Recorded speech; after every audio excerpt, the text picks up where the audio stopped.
Pozdravljeni. Na vrsto je prišel prispevek pred kvalifikacijami velike nagrade Madžarske. Poglejmo si skupaj, kaj se je zanimivega zgodilo v petek.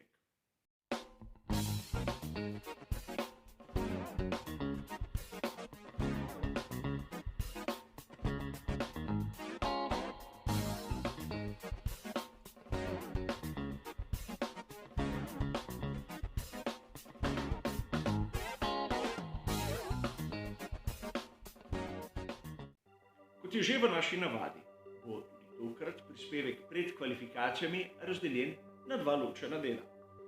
V prvem delu seveda se bomo posvetili tehničnim novostim ter zanimivostim, a preden se lotimo tega poglavja, mi dovolite nekaj trenutkov za komentar včerajšnje novice.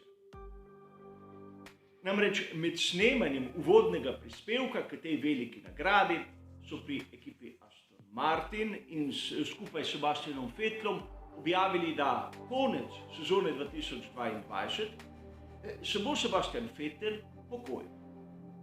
In novica je dobila ogromen odmev na vseh virih, ki se ukvarjajo s Formulo 1. A treba je poudariti nekaj zadev.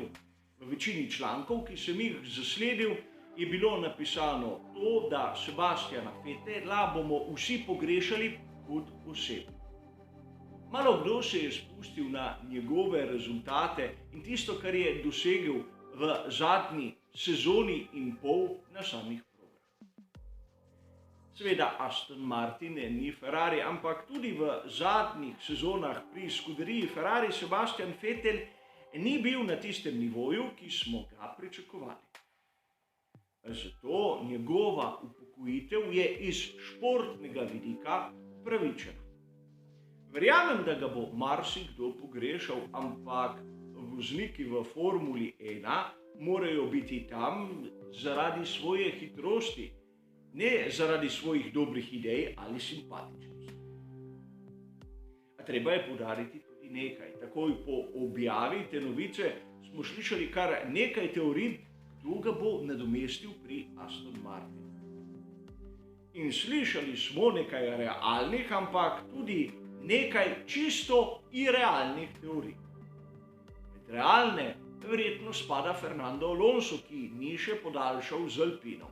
Rad bi vas spomnil, da smo o njegovem podaljšanju pogodbe govorili že okrog velike nagrade Velike Britanije. Vsaj tako so objavili pri Alpinu kot tisti datum, kdaj se bodo odločili. Po drugi strani smo lahko slišali, da obstaja varianta Nico Hülkenberg. Seveda Hülkenberg je znal uskočiti, ko so ga potrebovali, posebej na začetku sezone 2022, ampak vseeno. Mislim, da je tudi on svoje v Formuli 1 že obdelal. Na to je prišlo kar nekaj teorij, ki so pa že malce na meji bizarnega. Naprimer Daniel Ricciardo, ki ima veljavno pogodbo z McLarenom. Vkolikor bi se želel preseliti v Aston Martin, bi moral on pretrgati pogodbo z ekipo McLaren in dvomim, da si želi narediti v bistvu korak nazaj v slabše okolje. Po drugi strani smo lahko tudi prebirali teorije o tem, da bi bil sedež nekako pripravljen za Mika Schumacherja. A slišali smo tudi, da Nick de Vries je lahko tista zadnja opcija, kolikor vsakdo izmed prej naštetih ostane na svojem mestu. Seveda obstaja tudi varianta Oscar Piastri in še bi lahko razglabljali, ampak ugotovili ste, da mnogi pisti pač nimajo pravih informacij in podajajo svoje teorije samo zato, da napišejo nekaj novega. A pojdimo sedaj k tehničnim novostim tu na veliki nagradi Madžarske. Kjer ne bomo toliko razpravljali o, naprimer, novih prednjih aerodinamičnih profilih. To je seveda jasno. Na tej dirki prihajajo posebni paketi, ki omogočajo čim višji oprijem. Zanimivo je videti končno prvi paket posodobitev pri ekipi Haas. in gre seveda za bočne strukture ter krov pogonskega sklopa. Ukolikor pogledamo del bolida za vozniško kabino, bomo opazili, da se je ta v bistvu zožal in je postal izjemno podoben tistemu, kar smo videli naprimer pri Ferrariju F1 pomišljaj 75, vsaj kar se tiče oblike bočnih struktur. V svojem to tudi ni tako presenetljivo, namreč ekipa Haas uporablja enak vetrovnik kot skuderija Ferrari in za ekipo Haas rišejo bolid bivši inženirji skuderije Ferrari. Ne govorim, da je prišlo tu do kakšnega nelegalnega prehoda idej oziroma načrtov, ampak določeni inženirji so pač dobili navdih. Vidimo tudi, kot sem že omenil, na tistem pokrovu pogonskega sklopa bistveno bolj ozko strukturo. A oni, ki so pripeljali tu na Madžarsko nekaj zanimivih inovacij, so pri ekipi Red Bull. Na bolidu RB18 vidimo debi novega dna. A na fotografiji vidite rob, ki je izjemno sofisticiran, kjer so ustvarili nove kanale, ki preprečujejo seveda tako osovraženo skakljanje. A vašo pozornost na tej fotografiji bi rad usmeril na dejstvo, kako je sestavljeno samo dno. Mnogokrat se govori, ta ekipa je pripeljala novo dno. V bistvu, kot ste lahko razumeli tudi sami, je ekipa pripravila lahko 2-3 komponente tega elementa, ki so jih predstavili na novi dirki. To še ne pomeni generalno novega dna. Nažalost, tistega, kar se skriva spodaj, mi navdušenci ne vidimo. A pri Red Bullu so pokazali še nekaj zanimivega. Na zadnjem aerodinamičnem stabilizatorju imajo izjemno zanimivo obliko tistih 2 spodnjih profilov. Izgledajo kot neke vrste žaluzije. In seveda tu na Madžarskem bomo zanimali in spremljali, kako se ta rešitev obrestuje. Poleg tega pri Red Bullu še zanimivost, za katero jih je pa prosila FIA. Testirajo večja vzvratna ogledala, ki bodo, ukolikor bo vse po sreči, debitirala v naslednji sezoni. Kolikokrat smo slišali kritike, da vozniki ne vidijo pravzaprav ničesar, kar se dogaja z njimi. S to spremembo se bo lahko tudi ta zadeva spremenila.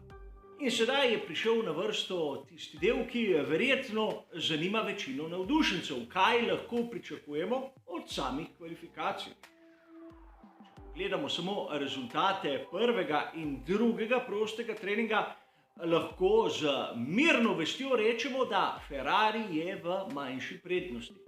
Vprašanje je, kolikšni prednosti. Namreč oba bolida sta bila izjemno hitra v drugem sektorju. V prvem in tretjem smo lahko opazili, da so bili konkurenti precej poravnani. A če smo na prvem prostem treningu zapazili, da je bil Red Bull, posebej Maxa Verstappena, prvi antagonist, na drugem prostem treningu smo videli McLaren na tem mestu. Kar pa nam lahko da sumiti, da pri Red Bullu so se malček skrivali. Imeli so drugačen program in niso hoteli pokazati tiste svoje prave hitrosti. A tu bi rad poudaril še nekaj. Ni rečeno, da bo Carlos Sainz mlajši kar tako sprejel vlogo drugega voznika. Že sam rezultat prvega prostega treninga nam kaže, da španski as se ne bo kar tako vdal v usodo do konca sezone. Videli ga bomo, kako bo zablestel že na marsikateri dirki. Sicer še zmeraj sem mnenja, da je Charles Leclerc tisti, ki je nek naraven talent, vsaj kar se tiče kvalifikacijskega kroga. A tudi na Sainza ne smemo kar tako pozabiti. Zato na samih kvalifikacijah pričakujem, da bo Red Bull, posebej Maxa Verstappena, bistveno bliže prvi štartni vrsti, kot bi si lahko mislili, vsekakor v drugi štartni vrsti. Če bi kot prvega izmed zasledovalcev si predstavljali Mercedes, bi se tu na veliki nagradi Madžarske krepko zmotili. Namreč videli smo, da so bili hitrejši pri McLarenu, ampak tudi pri Alpinu. In karakteristike same proge ne ležijo tistemu naravnemu ustroju bolida dvojni V13. In to se je pokazalo na prvem in tudi na drugem prostem treningu. Med preostalimi pa nismo videli kakšnih presežkov. Seveda tudi pri ekipi Aston Martin smo videli zanimive čase, ampak treba bo to ponoviti na samih kvalifikacijah, kjer se lahko marsikaj pokaže v drugačni luči. A nekaj, kar je bilo zanimivega, vsaj po mojem mnenju, videli smo, da tokrat na prostih treningih ni bilo v povprečju velikih razlik med moštvenima kolegoma. Namreč, ukolikor na prostem treningu vidimo, da sta oba voznika na razdalji približno 2 desetink, kar se tiče simulacije samih kvalifikacij, je to znak za približno identičen čas. A kar se tiče prispevka pred kvalifikacijami, je seveda to vse. Hvala za vašo pozornost ter seveda nasvidenje.